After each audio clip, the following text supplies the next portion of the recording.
지금 중동 전장에서 한국 무기 K방산이 실제 전투에 투입되어 그 성능이 전장에서 검증되기 시작하고 있습니다.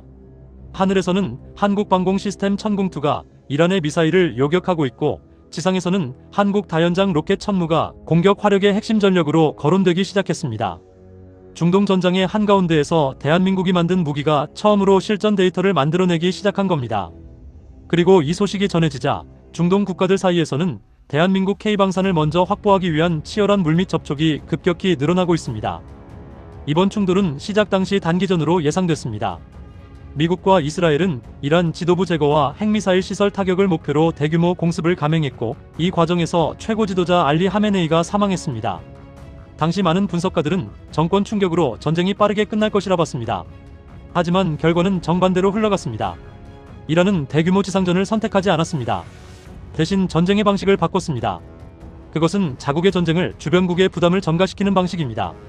지금 이란이 노리는 곳은 군사기지가 아니라 세계 경제의 목줄입니다. 호르무즈 해협. 전 세계 원유의 약 20%가 통과하는 이 좁은 해협은 현대 산업 문명의 혈관과 같은 곳입니다.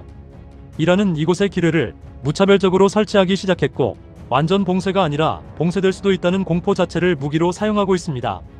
실제로 몇 개의 기뢰만으로도 보험료와 유가가 급등하고 세계 시장은 즉각 반응합니다.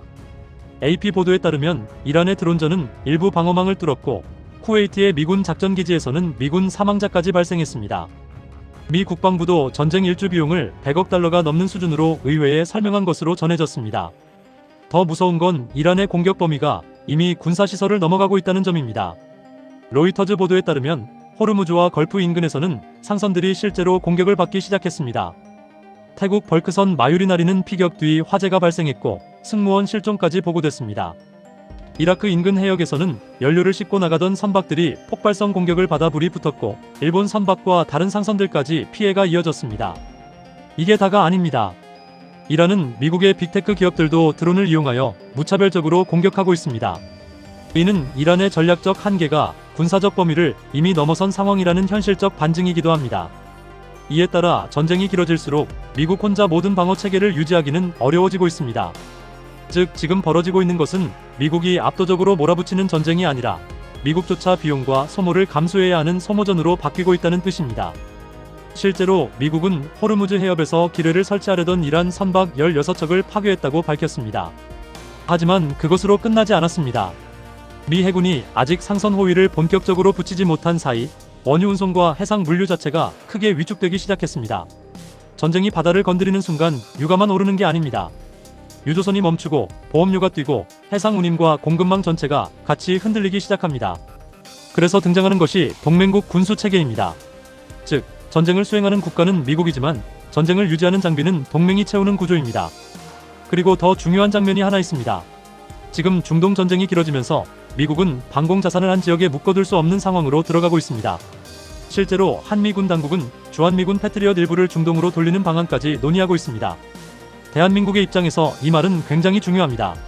중동에서는 한국 무기가 더 필요해지고 있는데, 반대로 한반도에 있던 미군 방공 자산은 중동으로 빠질 수도 있다는 뜻이기 때문입니다. 즉, 지금 이 전쟁은 한국 무기가 전장 안으로 들어가는 이야기이면서 동시에 한국 안보 환경이 직접 압박받기 시작하는 이야기이기도 합니다. 현재 전쟁 무기의 빈자리를 채우기 시작한 나라 중 하나는 대한민국입니다.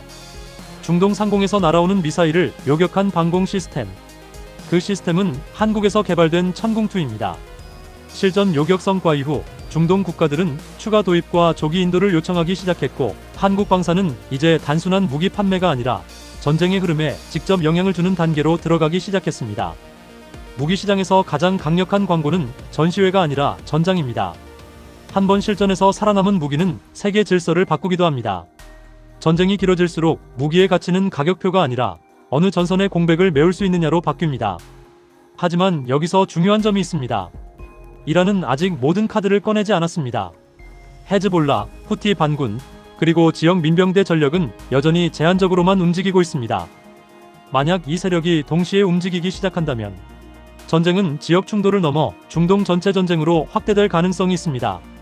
그리고 그 순간 에너지 가격과 글로벌 공급망은 지금과는 비교할 수 없는 충격을 받게 됩니다.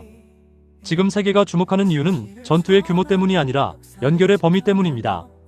중동의 미사일 공격, 호르무즈 해협이 긴장, 미군 전력 이동, 그리고 한국 방산의 실전 투입, 이 모든 사건은 하나의 흐름으로 이어지고 있습니다. 전쟁은 더 이상 특정 지역 안에 머물지 않습니다. 군사 충돌은 경제를 움직이고, 경제는 산업을 움직이며, 산업은 결국 각국의 안보 구조까지 바꾸기 시작합니다. 그래서 지금 우리가 보고 있는 장면은 단순한 전쟁 뉴스가 아닙니다. 중동에서 시작된 충돌이 동맹 구조와 군수 체계를 재편하면서 새로운 세계 질서를 만들어가는 과정에 있습니다. 그리고 그 변화 속에 한국 역시 깊이 관여되기 시작하고 있습니다. 전쟁은 아직 끝날 기미가 보이지 않습니다. 호르무즈 해협의 긴장은 계속되고 있고, 이란의 마지막 선택지는 아직 남아 있습니다. 만약 전쟁이 장기화된다면 다음 변화는 군사 충돌이 아니라 우리의 경제와 안보 환경에서 먼저 나타날지도 모릅니다. 그렇다면 지금 우리는 단순히 먼 나라의 전쟁을 보고 있는 걸까요? 아니면 이미 시작된 새로운 전쟁 질서 속으로 들어가고 있는 걸까요? 여러분은 이 영상을 어떻게 보셨나요? 이 영상이 여러분의 생각에 조금이라도 도움이 되셨다면 구독과 좋아요로 함께 해주세요. 여러분의 의견 댓글로 남겨주세요. 끝까지 시청해주셔서 감사합니다. 다시 뵙겠습니다. 이상 데일리 미니스토리였습니다. 감사합니다.